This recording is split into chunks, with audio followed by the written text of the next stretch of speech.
JEE means 2026 PYQ, chapter wise and topic wise. Chapter is oscillation. From this chapter we have these topics जो आपके exam में पूछे गए थे. Out of these topics last session में ही हमने start किया था, तो एक ही टॉपिक हो पाया है, that is mechanics of SHM. Now we have application part of this, यानी कि पहले सिंपल पेंडुलम, फिर इसके बाद फ्लोटिंग ऑब्जेक्ट का ऑसिलेशन एंड वगैरह वगैरह. तो सिंपल पेंडुलम स्टार्ट कर लिया जाए. दूसरा टॉपिक है, मैंने टॉपिक ओपन कर दिया, क्वेश्चन आपकी स्क्रीन पे है. If you want, if you know, if you have idea of the topic, you can try it out. आप इसे खुद से कर लें और देख लें कि आपका आंसर मैच कर रहा है या नहीं कर रहा है. मैं इसका आंसर दिखाऊं, देख लीजिए आंसर. ये इसका आंसर आएगा 7.5. Let me explain. ये कह रहे हैं कि जी सिंपल पेंडुलम है, स्ट्रिंग की जो लेंथ है 30 सेंटीमीटर है,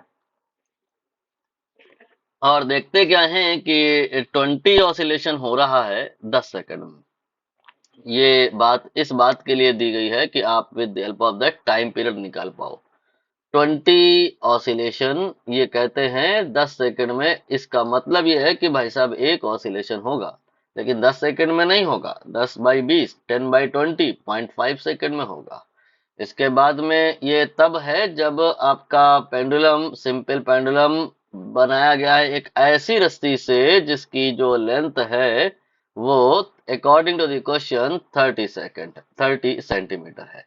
फिर दूसरा केस आगे कह रहे हैं कि जो देखो ऐसा है कि ये लेंथ की स्ट्रिंग तुम कुछ और ले लो, लेकिन होना क्या चाहिए कि उतने ही टाइम ड्यूरेशन में, यानी कि 10 सेकंड में. अब 20 ऑसिलेशन नहीं होने चाहिए. अब चाहिए हमको क्या कि 40 ऑसिलेशन हो जाएं. 40 ऑसिलेशन. तो इस बार हम कह सकते हैं कि एक ऑसिलेशन होने में 10/40 सेकेंड, यानी कि 0.25 सेकेंड लगेगा. ये जो हम निकाल रहे हैं हर बार इन 1 second how much time will be taken, दरअसल ये कैपिटल टी यानी कि टाइम पीरियड की वैल्यू है.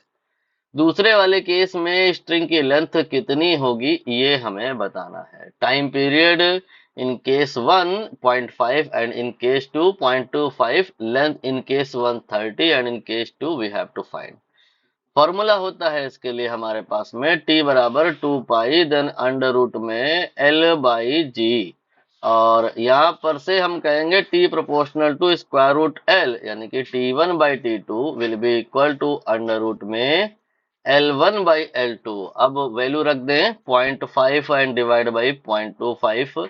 इसके बाद में ये पहले केस में जो लेंथ थी 30 और दूसरे केस में निकालना है. सॉल्व करेंगे 7.5 आ जाएगा. बाकी आप ऐसे भी इमेजिन कर सकते हो कि टाइम पीरियड इधर पे हाफ हुआ है, और जो L होता है वो तो प्रोपोर्शनल टू टी स्क्वायर होता है, और अगर टाइम पीरियड हाफ हुआ है तो L हाफ थोड़े ना होगा, 1/4 होगा.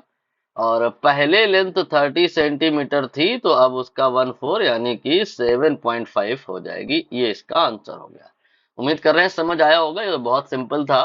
फिर भी अगर कोई डाउट रह गया है तो कमेंट सेक्शन आपके लिए ही है, आप कमेंट कर सकते हो. अगर पर्सनली पूछना चाह रहे हो, पब्लिकली पूछने में हेजिटेशन है, तो कोई बात नहीं, डिस्क्रिप्शन में नंबर है, निकाल लो, टेलीग्राम कर लो, चाहे व्हाट्सएप कर लो.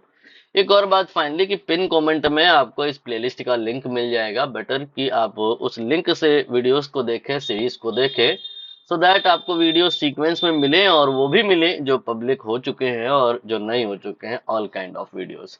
दूसरा टॉपिक फिनिश हो गया है, मैंने उसको टिक कर दिया है. अगला टॉपिक आप समझ गए होंगे, ये होगा ऑसिलेशन ऑफ फ्लोटिंग ऑब्जेक्ट. अगले वीडियो में होगा वो.